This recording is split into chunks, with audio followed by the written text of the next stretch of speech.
Togo a enregistré au moins un décès par jour durant la période du 5 au 11 août dernier, une situation qui a amené le gouvernement à annoncer de nouvelles mesures supplémentaires pour mieux contenir la maladie. C'était tout pour les titres. Bonjour à toutes et à tous. Merci de nous avoir choisis. C'est l'heure du journal sur le www.direct7.tv.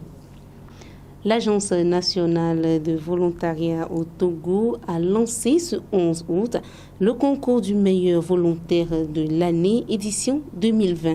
Il s'adresse aussi bien aux volontaires nationaux qu'internationaux. Les évaluations s'articuleront autour des thématiques de la santé, l'éducation, l'animation sociale et développement communautaire, l'environnement, agriculture, la justice, droit, équité et genre, et l'administration, économie et finances. Covid ou pas, le volontariat n'a pas de limite.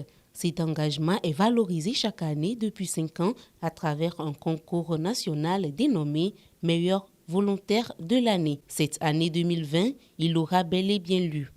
Le concours du meilleur volontaire vient renforcer la décision mondiale de créer la Journée internationale du volontaire le 5 décembre, que sur le plan mondial, le programme des Nations Unies lance chaque année. Dans un contexte de crise à la Covid-19, nos volontaires ont été les meilleurs volontaires qui se sont engagés. Donc c'est un travail extraordinaire et il y a beaucoup de matière à présenter. Lancé ce 11 août, ce concours initié par l'Agence nationale du volontariat au Togo vise entre autres non seulement à récompenser les volontaires qui se sont illustrés dans le cadre de leur mission, mais également et surtout à offrir une connaissance pratique permettant aux volontaires de s'affirmer sur le plan socio-professionnel. Les témoignages en disent long. Après les diplômes universitaires, c'est un peu purement académique. Donc sur le terrain, nous sommes appelés à la pratique, à la rencontre des personnes douées, rompues en leur matière. Donc après le 5e prix que j'ai obtenu l'année passée, et donc c'est pas mal, ça fait un plus à ma personne, sur le plan professionnel d'ailleurs. En dehors de ça, donc j'ai noué de grandes relations pour me prendre autrement. Aux catégories classiques vient s'ajouter cette année la catégorie spéciale délégation Union européenne. Depuis 4 ans, l'Agence nationale du volontariat au Togo a signé une convention avec la délégation de l'Union européenne au Togo. Convention qui fait obligation que tous les projets financés par l'Union européenne mobilisent des volontaires nationaux.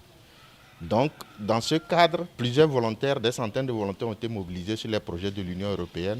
Et dans le cadre de ce concours, l'Union européenne a souhaité aussi qu'on mette en lumière tous ces volontaires et que ces volontaires participent avec un prix spécial Union européenne pour ces catégories de volontaires. Le concours du meilleur volontaire de l'année est ouvert à tous les volontaires nationaux qu'internationaux ayant au moins 6 mois dans le volontariat ou dont le dernier mandat s'est achevé 6 mois avant le lancement du concours. Et comme je vous le disais tantôt dans les titres, la maladie au Covid-19 existe bel et bien au Togo et elle continue de faire des victimes. Face à la presse mercredi pour son bilan hebdomadaire, la Coordination nationale de gestion de riposte au Covid-19 a encore déploré des décès liés à cette maladie. Sur les 82 cas de contamination dans la période du 5 au 11 août dernier, 7 ont malheureusement perdu la vie. La situation inquiète et la coordination annonce dans la foulée d'autres mesures restrictives supplémentaires pour une lutte plus efficace. Plus de précision avec le coordonnateur national, le médecin-colonel Djibril Mohamed. Les efforts consentis par les autorités resteront vains sans la participation de tout le monde, sans la coopération de tout le monde. Mais aujourd'hui, malheureusement, force est de constater qu'il y a un relâchement dans l'observation des mesures barrières, compte tenu du risque élevé que font courir les bars dans Lomé et à l'intérieur. Des mesures supplémentaires seront appliquées, notamment la fermeture systématique des bars dans les localités où se dérouleront les cérémonies traditionnelles.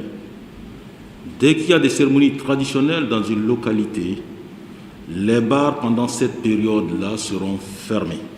Ceci afin d'éviter la propagation du virus parce que nous avons constaté tous les endroits où il y a eu des cérémonies avec des fêtes dans les bars, l'épidémie a repris une pente montante. Et je pense que la FOSAP veillera au respect de ces mesures. Parlant toujours de cette maladie, la cellule communale Golfe 5 de réponse au Covid-19 passe de la parole à l'action. Ce vendredi, elle a effectué une descente inopinée dans les bars pour remettre de l'ordre en respect au décret présidentiel du 16 juillet dernier. Un décret qui offre bien sûr la possibilité aux bars et restaurants de faire le room service ou, à défaut de fermer. Les contrevenants ont tout simplement vu le matériel saisi. Les meilleurs projets des associations de jeunes 2020 ont été récompensés ce vendredi à Lomé. Elles sont 12 associations à repartir avec une enveloppe commune de 12 millions de francs CFA pour le financement de leurs projets. Le concours s'inscrit dans le cadre de la Journée internationale de la jeunesse célébrée ce 12 août. Herman Aladé, Samson Kwevi. De jeunes, dont 5 féminines, elles peuvent désormais se réjouir d'avoir le minimum d'appui financier pour la réalisation de leurs projets. Des projets choisis parmi la soixantaine de dossiers de candidature en lice sur l'ensemble du territoire togolais dans le cadre du concours d'appel à projet 2020 et bénéficient d'une enveloppe commune de 6 millions de francs CFA à se repartir selon le projet. Le projet se dénomme projet de renforcement de capacité des jeunes sur l'agroécologie et notamment sur les techniques innovantes culturelles. C'est un appui de 500 000 francs CFA. Nous avons soumissionné à l'appel à projet pour mener des actions d'insalubrité, de nettoyage public afin de sensibiliser nos communautés pour entretenir notre environnement.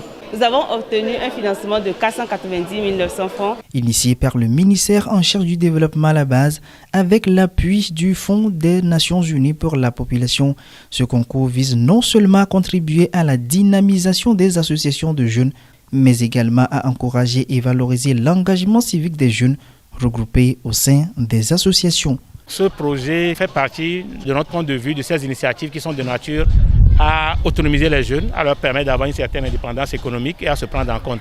C'est à ce titre-là que depuis plus de 6 ans, nous accompagnons le gouvernement togolais, particulièrement le ministère du développement à la base de la jeunesse. Il y avait des critères bien définis. Ce sont des micro-projets qui sont susceptibles d'être réalisés dans un délai maximum d'1 mois. Mais au-delà, c'est véritablement la pertinence du projet et son impact au niveau de la communauté ou de la cible. Haute-Saint-Lauria, plus d'une 50aine de jeunes diplômés en couture, coiffure, maçonnerie et en menuiserie, pour ne citer que cela, ont également bénéficié des kits d'insertion professionnelle à hauteur de 9 600 000 de francs CFA. Des kits grâce auxquels ces nouveaux patrons peuvent désormais s'installer à leur propre compte. Je suis tellement content de cette kit qu'on nous a remis. Je remercie le chef de l'État et ses membres et ses gouvernements que l'aide que nous a apportée, que nous aussi on peut ouvrir notre atelier pour satisfaire notre famille. Je suis contente de remercier Madame la ministre pour ce cadeau qu'elle nous a donné. Je veux faire un effort pour ouvrir mon atelier.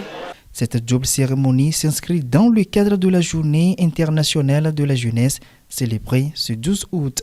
Elle est placée sous le thème « L'engagement des jeunes pour une action ». Le conseil municipal de la mairie d'Aflaougakli a fait une visite du terrain ce 12 août. L'objectif est de constater avec la presse le niveau d'occupation anarchique des lieux publics par les populations de son ressort territorial. En tout cas, une chose est sûre, c'est qu'il y a des sanctions qui pourront jaillir très bientôt. Depuis un certain moment, nous assistons à des comportements inciviques dans la commune Golfe 5 à Lomé. Simple spéculation, non, mais par contre, une triste réalité reconnue et assumée par ces occupants anarchiques des trottoirs. À qui la faute? Ni occupé trottoir à la Kyoto, donc cela n'y a qu'au gloire. Ni c'est Mila Welezi, Kaka sort déjà. Mila de Yabenojo le moisi. Normalement, on devait donner des espaces puisque les petits aussi marchent. Mais comme c'est l'ordre du patron, je ne peux rien dire. C'est le cas si gamme to donné nenia, nene ko miacha mi donné, obena ku sisibe wate pomi. Munyebe mi le webe a photo bavayo. A photo la vayi. Donc à nous de vayi mi glen espace la première mi le pédier. Que ce soit na nous de vayi oteto afike gota benoale. Comme il doit dès que bien c'est que nous on a distance en longueur aussi et on va récupérer à photo même un peu quoi.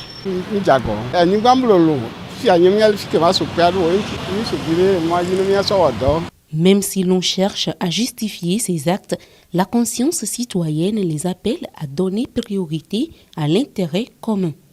Et moi, les filles qui me donnent la taux, et on obligé me valer taux, moi de droit divorce, ou père moi de droit changer. Ah bon, tout coup de demain, mi la débarrasser, viré, ça y. Mi on de dio. Donc allez que mi va ya, mi a mi parle que mi la une photo à te pour moi va. Il n'y a pas trop d'encombrement ici. Mais comme c'est un DG, c'est pour le travail qu'il est là. Le travail, on va le respecter, il n'y a pas de problème. Au grand mot, les grands remèdes. L'occupation anarchique des lieux publics ne restera pas impunie dans la commune du Golfe 5. Le conseil municipal pense d'ores et déjà aux sanctions.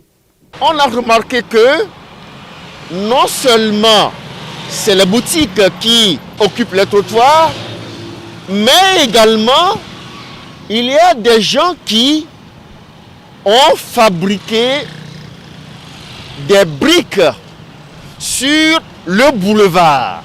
C'est vraiment dommage. Et je vous rassure que nous allons sanctionner les citoyens indélicats. Une campagne de sensibilisation sonorisée est prévue à cet effet ces 13 et 14 août dans toute la commune du Golfe 5 en vue de faire prendre conscience à la population. Après quoi suivra l'étape des sanctions. De quoi laisse directeur des transports routiers et ferroviaires David Delator Amoupé est-il réellement décidé? C'est la question à laquelle les populations de Koumé dans la préfecture de Zior exigent des réponses de la part des autorités gouvernementales. Lundi, elles ont pris d'assaut la route Lomé-Vaughan pour mieux se faire entendre. Herman Adadé, Samson Kouvi. Un calme bien ironique dans le canton de Koumé, localité située à une quarantaine de kilomètres de la ville de Lomé, dans la préfecture d'Uzio. Il est presque 12 heures, l'heure du retour de quelques manifestants, encore sous tension. Le mot d'ordre est clair. Personne nous a appelés pour la manifestation. C'est une initiative personnelle de toute la population de Koumé, surtout les jeunes. Notre objectif principal, c'est le rapatriement de sa dépouille. C'est pour exiger la clarification des zones d'ombre qui entourent ceux qui savent que la manifestation a lieu. Parce que, avant tout enterrement, il faudrait normalement expliquer à la famille les circonstances. Or, cela n'a pas été fait ici. En effet, l'ex-directeur des transports routiers et ferroviaires Agbokpe Delator, un cadre du milieu, est décédé le 3 août dernier et enterré le lendemain. Un décès autour duquel tournerait plusieurs zones d'ombre et interrogations, même si la piste d'une mort de la maladie au Covid-19 aurait été évoquée, soit une équation en plusieurs inconnus que même les membres de la famille tentent difficilement de résoudre. C'est le 3 août dernier que j'ai été informé du décès de mon frère sans plus de détails sur les circonstances. Mais jusqu'à ce que nous fassions le déplacement sur Lomé pour le constat, on nous a annoncé qu'il a déjà été enterré. Nous étions obligés de revenir tel que partis.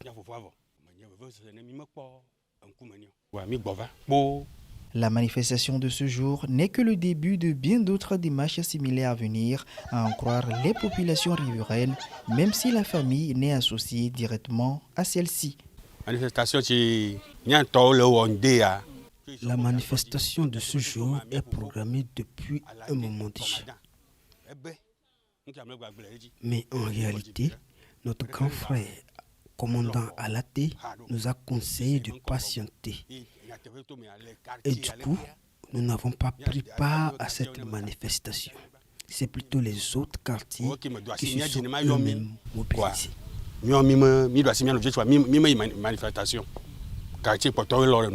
Vivement qu'une issue favorable puisse être rapidement trouvée à cette incompréhension. L'examen du baccalauréat première partie débute ce 18 août. Nous souhaitons d'ores et déjà une très bonne chance à tous les candidats et c'est la fin de cette édition. Merci de l'avoir suivi. À très vite.